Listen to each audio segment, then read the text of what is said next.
here's a good way to get more rotation and stabilize the club face in your golf swing. So we have a training aid here called the Chopsticks. It's CHP STX, and you can pick these up online. And I know Callaway makes one similar as well. And what you do here is attach it to the back of your golf club. And if you don't have one of those, you can just use an alignment stick and hold it in your grip, sticking out the back. And Dan, go ahead and demonstrate what this does for us, why this helps us rotate.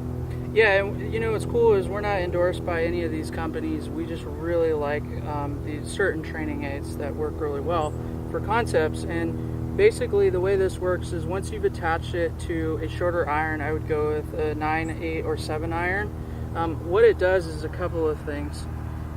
For 8 irons, it really sets the shaft ideally up with a little bit of lean out of duress, and it really squares up the club face too. And what I really like about it is that it's nothing that you have to think about. You just put it in your hands, you set up to a golf ball, and it gets you in a really good address position. So I think that's number one. And number two is when we study great ball strikers in history, going back to Ben Hogan, Sam Snead, and then looking at modern day players, Rory McIlroy, Jon Rahm, Jordan Spieth, there's a number of players that have something very much in common, and it's that they're using their body, and I think specifically their chest and their hips, to keep the club face really, really stable. Back in the day, you saw a lot of really high hands, stalling and flipping to square the face, and obviously there's a lot of ways to swing a club, but we believe that if you can keep that face really stable with body rotation, you can really control your consistency. Yeah, very powerful too. So go ahead and face the camera for us. So a lot of slicers, a lot of high handicappers we see that stall and flip the club. Can you show us that?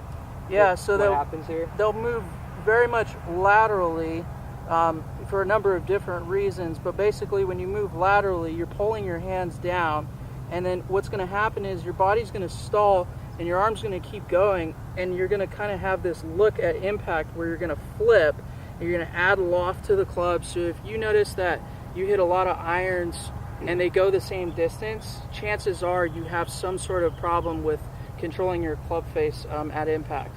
Yeah, so what's great about the Chopsticks here is if you flip this, it hits you in the side. It gives you automatic feedback that, oops, flip my hands. So just by keeping that in front of your body, you have to rotate so it doesn't hit you. So this is really good for rotation. So Dan's got a little drill here that helps you use this and get a little rotation built up. So go ahead and show them, Dan. Yeah, definitely. So again, take a 9, 8, or a 7 iron, add the alignment sticks, or in our case, the Chopsticks training aid to here. And then what you're going to do is just take a few practice swings to get used to the feel. And you're going to notice that it's going to really make you want to rotate your chest. And that's going to keep this right arm bent. And that gives you really, really good control of the club face. And you're not going to see a lot of movement as far as your start lines are concerned. So once you get a feel, and just do little half or 3/4 swings, you don't necessarily need to do a full swing with this.